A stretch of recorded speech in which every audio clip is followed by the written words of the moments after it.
Hello, this is going to be the Arcana Legends Quick Start Guide.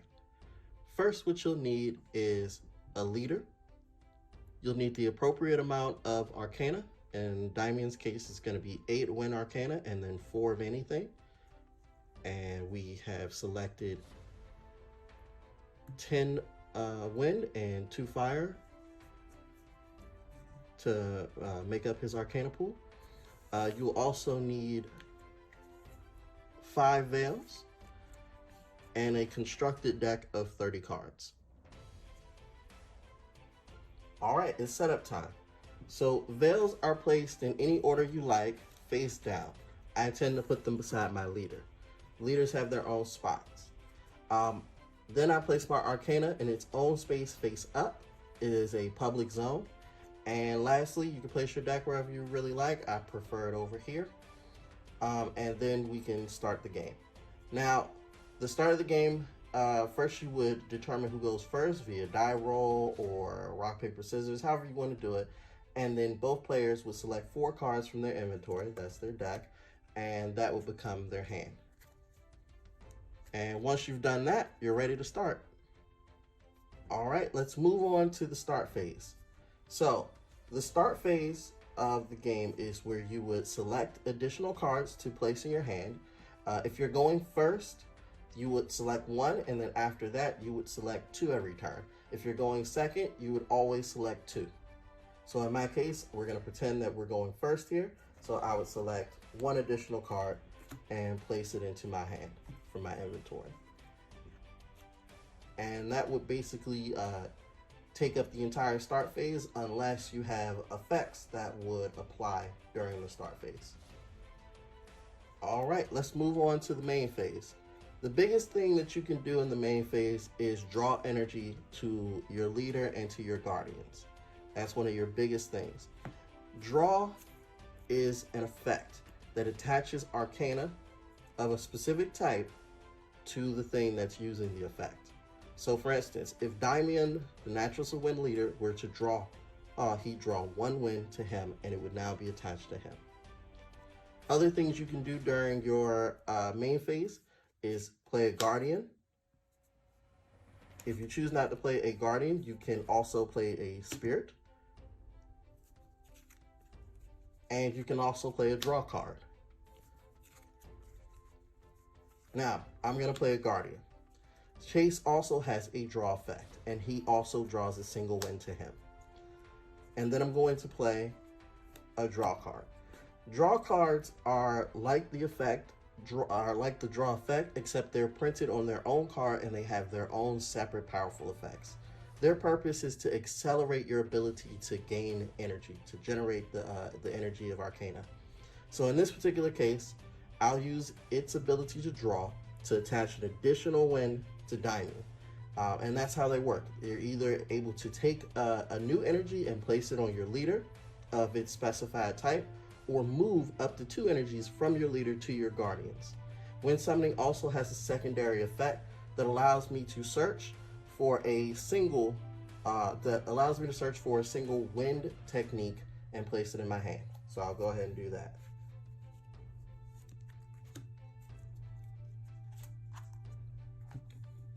Now, due to me going first, I wouldn't be able to attack this turn. Not that I have the Arcana to do so anyway, but I wouldn't be able to attack this turn. So we're going to skip to the next turn. All right, we're back in our main phase. So what I'm going to do now is I'm going to draw 1 for Chase and 1 for Damien. And now I have several different plays I can make. I can play Kiana, who has an Arcana Force requirement of 1, which means in order to play her, I have to take 1 Arcana from the field that is attached to one of my Guardians and put it back in the Arcana pool. Now, anytime that an effect will require you to release Arcana, that will be via an Arcana Force ability or via a technique or even certain effects on cards, like Damien's Overflowing Wind energy will require a release of certain energy. All Arcana go back into the Arcana pool to be drawn again.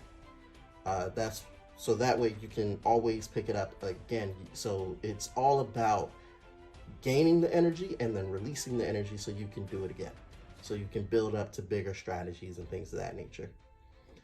But I don't think that's actually the best play in this turn, playing Kiana, that is. Instead, what I'm going to do is I'm going to play a spirit. Remember, you can only play one or the other. You can either play a guardian each turn or you can play a spirit. That's it. So I'm going to play a spirit. In this case, it's going to be Windhamel Spirit Bear. And then I'm going to activate a draw card again.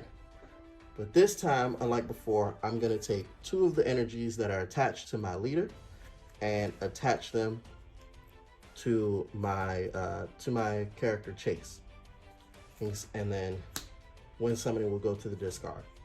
Then I'm going to attach the Spirit Bear to Chase, and we're going to move on to the battle phase. During the battle phase, you can send up to 3 of your in-play guardians with attack skills out to battle to attack your opponent. For instance, Chase has wind compression, which requires him to have 2 wind energies attached to him in order to use.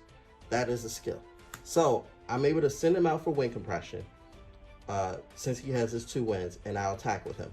But he's also linked to a Spirit Bear.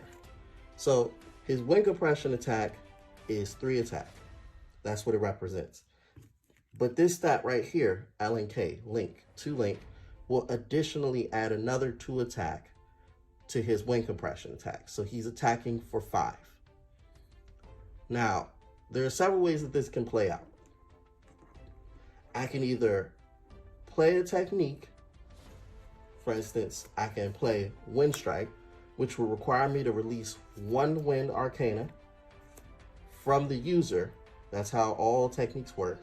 All techniques require you to designate a user, release their, if they have requirements, that user will have to meet the requirements, and then you have to release the amount of Arcana specified in the card.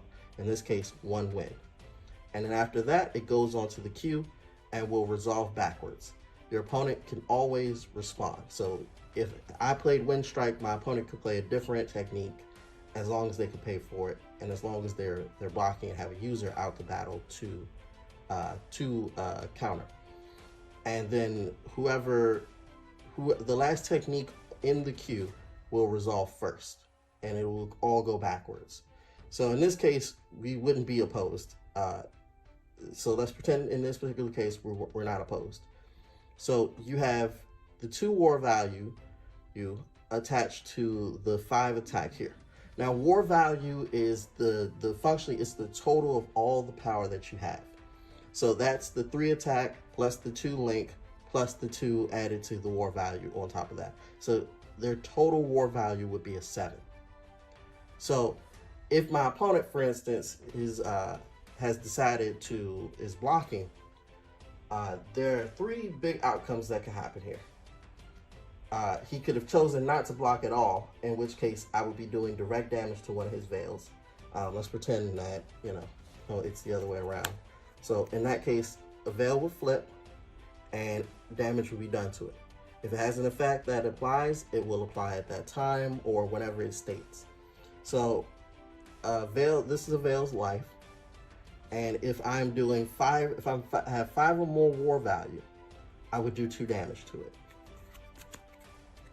And that's how that will play out until all the veils are destroyed, and then you can attack the leader 1 more time and you would win. Now, on the other hand, if he had blocked, but he couldn't, but I was still 5, I had a war value higher than his of 5 or higher, then he would get an overkill. An overkill deals an additional damage to the blocking guardian and then deals a damage to the veil of your opponent at that point. Okay. So if Chase were to be overkilled at this point, he would be discarded, and then the veil would flip and it would take a damage on top of everything else. And that's kind of important because Chase has something really important about spirits is they also provide armor sometimes. Armor basically will absorb a damage for the guardian that it's attached to. So even if all that happens, At that point, Chase would all die. All the Arcana would go back to the pool, and I would still eat a damage from the overkill. The last possibility of Chase attacking is that well, the last two, is he's defended successfully, and both of them have the same war value, which would equal them both taking a damage, or Chase simply wins a regular victory, in which case the opponent's blocking Guardian would take a single damage. In terms of defending, defense works exactly like attack does, with one very important caveat. You don't actually need a defense skill to defend with your Guardian. But if you don't have a defense skill, you will be defending for 0. 0 plus whatever attachments to your war value are there. So if you have a link value, that would be added to your defense of 0. But in Chase's case, he has a 1 defense ability called Defend that only requires him to have 1 win. So that's very important for making sure that you're protecting your Veils from taking too much damage too fast. Now let's talk win conditions. So the standard way to win is if you destroy all of your opponent's Veils, and then you attack your opponent successfully an additional time. There's also if your opponent runs out of cards and no longer can draw cards, or select cards from their inventory, which is how it actually supposed to be, they will also lose in that situation. Now we're going to move on to the end phase. All that happens during the end phase is functionally really nothing. For the most part, it's just effects that are triggered during the end phase. That's pretty much all that happens during that point in period. I hope you enjoyed the tutorial, and I appreciate you guys watching it. Please, our Kickstarter preview is up, so you can follow it. We are on schedule to launch the full Kickstarter on the 14th, and we will be making periodic updates to it to make it even better from here, to give you more information and things of that nature. So just keep a lookout, follow us, especially on Facebook, but our website is also live. So, you know, enjoy Arcana Legends.